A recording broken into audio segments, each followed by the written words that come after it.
Hello বন্ধুরা, welcome to my channel শুক্লাদাস ব্লগসে তোমাদের সকলকে জানাই অনেক অনেক স্বাগত। আজকে হচ্ছে 25 ডিসেম্বর। সবার প্রথমেই আমার তরফ থেকে সকল বন্ধুদেরকে জানাই মেরি ক্রিসমাস। প্রতি বছরের মতো এবছরও বাড়িতে কেক বানাবো, সেটাই আজকে তোমাদের সাথে শেয়ার করব। আজকে বানাবো প্লাম কেক। তার জন্য একটা বাটিতে 1 গ্লাসের মতো মিক্স ফ্রুট জুস নিয়ে নিয়েছি। তোমরা চাইলে এখানে অরেঞ্জ জুস বা ফ্রুটিও ব্যবহার করতে পারো। তারপর ছোট বাটির মাপ করে 1 বাটি কুচনো কাজু, কুচনো আমন্ড, 1 বাটি কিশমিশ ও 1 বাটি টুটি ফ্রুটি দিয়ে ভালো করে মিশিয়ে 2 ঘন্টার জন্য রেখে দেব। তোমরা এখানে চাইলে আরও কিছু ড্রাই ফ্রুটস অ্যাড করতে পারো। আমার কাছে যা যা ছিল তাই দিয়েই আজকে কেকটা বানাবো। তারপর এখানে একটা সুগার ক্যারামেল তৈরি করে নেব। তার জন্য গ্যাসে একটা প্যান কড়াই বসিয়ে দিয়ে 1 কাপ চিনি দিয়ে দিয়েছি। গ্যাসের ফ্লেমটাকে বাড়িয়ে দিয়ে চিনিটাকে মেল্ট হতে দিলাম। কিছুক্ষণের মধ্যেই চিনিটা বেশ ভালো মতো মেল্ট হয়ে গেছে, খুব সুন্দর একটা কালার ধরেছে। চিনিটা থেকে এভাবে ফেনা উঠতে শুরু করলে গ্যাসটাকে বন্ধ করে দেবো। তারপর অল্প অল্প করে জল মিশিয়ে চিনির সিরাপটা তৈরি করে নেব। তো চলো, চিনির সিরাপটা তো রেডি হয়ে গেছে, এখন কেকের ব্যাটারটাও তৈরি করে একটা কাচের বাটির মধ্যে দিয়ে দিচ্ছি 1 কাপের মতো ডাস্ট সুগার। মিক্সির মধ্যে চিনি গুঁড়ো করে নিলেই কিন্তু এই ডাস্ট সুগার রেডি হয়ে যায়। তারপরেই দিয়ে দিলাম 1 কাপ দুধ ও ছোট কাপের 1 কাপের মতো রিফাইন তেল। সব কিছু ভালো করে মিশিয়ে নিচ্ছি। দুধের সাথে চিনিটা ভালো মতো মিশে গেলেই এর মধ্যে দিয়ে দেব 2 কাপের মতো ময়দা, 2 চামচের মতো গুঁড়ো দুধ ও 1 চামচের মতো এলাচ ও দারচিনি গুঁড়ো। সব কিছু ভালো করে এই আটা চালনির মাধ্যমে আমি চেলে নিচ্ছি।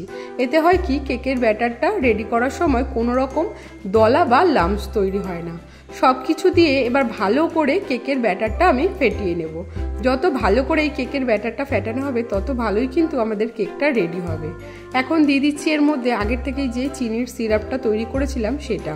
মনে রাখতে হবে, প্লাম কেক তৈরির জন্য কিন্তু এই চিনির সিরাপটা খুবই প্রয়োজন।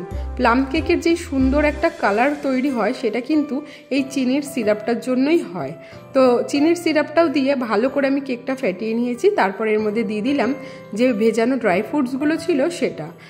ড্রাই ফ্রুটসগুলো দিয়েও ভালো করে আবারও 3 থেকে 4 মিনিট আমি ভালো করে ফেটিয়ে নিয়েছি। তো দেখো, আমাদের কেকের ব্যাটারটা কিন্তু একদম রেডি। তো চলো এবার হচ্ছে কেকের মোলগুলো তৈরি করে নিই। আমি এখানে দুভাবে কেকটা তৈরি করব। একটা হচ্ছে কেক ওভেনে আর একটা হচ্ছে গ্যাসে। তো দুটো আমি এখানে বাটি নিয়ে নিয়েছি, একটা কেক ওভেনের বাটি আর একটা হচ্ছে ছোট ডেচকির মতো নিয়ে নিয়েছি। তো চলো, সবটাতেই আমি ভালো করে তেল ব্রাশ করে নিয়েছি আর হচ্ছে পেপার দিয়ে দিয়েছি। এদিকে দেখো, কেকের ব্যাটারটাও আমার 15 মিনিটের মতো রেস্টে রাখা হয়ে গেছে। এখন এর মধ্যে 1 চামচের মতো লবণ, 1 চামচ বেকিং পাউডার ও 8 চামচের মতো খাবার সোডা দিয়ে আবারও আমি একটু ফেটিয়ে নিলাম। তারপরেই কেকের যে বাটিগুলো রেডি করেছি তার মধ্যে অল্প অল্প করে ঢেলে দিয়েছি। কেক ওভেনের বাটিটা একদমই ছোট ছিল, এর মধ্যে কিন্তু অল্প পরিমাণে হয়েছে। বাকি ব্যাটারটুকু আমি এই ডেচকিটার মধ্যে ঢেলে দিলাম। এবার এক এক করে কেক ওভেনে আর গ্যাসে যেই কড়াটাতে বসিয়েছি সেটার মধ্যে আমি কেকগুলো দিয়ে দেবো। এই কেক ওভেনে আমি 30 মিনিটের জন্য কেকটা হতে দেবো, আর এই গ্যাসের যে বসাবো সেটাতে আমি 55 মিনিটের জন্য হতে দেবো। এই কেক ওভেনটা কাকুলি দিয়ে আমাকে আমার বিয়ের সময় গিফট করেছিল। এটা আমার ভীষণ কাজে। প্রতি বছর এই কেক ওভেনেই আমি কেক তৈরি করি। খুব সহজে আর কম সময়ে এই ওভেনে কেক তৈরি হয়ে যায়। 20 মিনিট পর ওভেনের ঢাকনাটা খুলে দেখি কেক অর্ধেক প্রায় রেডি হয়ে গেছে। এখন ওপর থেকে কিছু কাজু, আমন্ড আর টুটি ফুটি দিয়ে ভালো করে কেকটা সাজিয়ে নিলাম আর মেল্টেড বাটার একটু ব্রাশ করে নিয়েছি। তারপর ওভেনের ঢাকনাটা আবারও দিয়ে 15 মিনিটের জন্য কেকটা হতে দেব। 15 মিনিট পর ব্যাস কেকটা আমাদের রেডি হয়ে যাবে। অপর দিকে দেখো, গ্যাসে যেই কেকটা বসিয়েছি সেটা আমি 30 মিনিট পর ঢাকনাটা খুলে নিয়েছি আর আবারও সেম প্রসেসে ওপর থেকে একটু কাজু, আমন্ড আর টুটি ফুটি সাজিয়ে দিয়ে একটু বাটার ব্রাশ করে নিয়েছি। আর এই গ্যাসের কেকটা হতে আমার সময় লেগেছে প্রায় 1 ঘন্টা, যেহেতু এই গ্যাসের ওভেনের কেকের ব্যাটারের পরিমাণটাও বেশি ছিল। দেখো, এদিকে হচ্ছে ওভেনের যে কেকটা বসেছি সেটা আমাদের রেডি হয়ে গেছে। একটা টুথপিক দিয়ে আমি চেক করে নিলাম, টুথপিকটা একদম ক্লিন বেরিয়েছে। তো চলো এবার হচ্ছে কেকটা আমি ডিমোল্ড করি। তো দেখো, প্রথমে চাকু দিয়ে কেকের চারিদিকটা একটু ছাড়িয়ে নিয়েছি। তারপর একটা প্লেট বসিয়ে একদম উল্টে দিলাম। কেকের বাটির উপরে একটু প্রেস করে নিয়েছি, ব্যাস কেক কিন্তু আমাদের রেডি। খুব সুন্দরভাবে কিন্তু নিচে নেমে এসেছে। এখন হচ্ছে ওপর দিয়ে পেপারটা সরিয়ে দিচ্ছি। তো আমাদের কেক তো বলতে গেলে পুরোই রেডি। এবার খেয়ে দেখার পালা যে কেমন হয়েছে। আমি তো বলতে গেলে ভীষণভাবে স্যাটিসফাই। আমি প্রতি বছর নর্মালি কেক বানাই, এবছরই আমি প্রথম এই প্লাম কেক তৈরি করলাম। তো দেখতে তো খুবই সুন্দর লাগছে, আমার তো এতই ভালো লেগেছে যে একটু নিয়ে ভালো মতো ভিডিওও করে নিলাম। তো চলো এবার হচ্ছে খেয়ে দেখার পালা। ওদিকে গ্যাসে যেই কেকটা বসিয়েছি সেটাও আমাদের রেডি হয়ে গেছে। এখন ঢাকনাটা খুলে কিছুক্ষণের জন্য ঠান্ডা হতে দিলাম, তারপর একটা টুথপিক দিয়ে কেকটা চেক করে নিলাম কেকটা রেডি হয়েছে কিনা।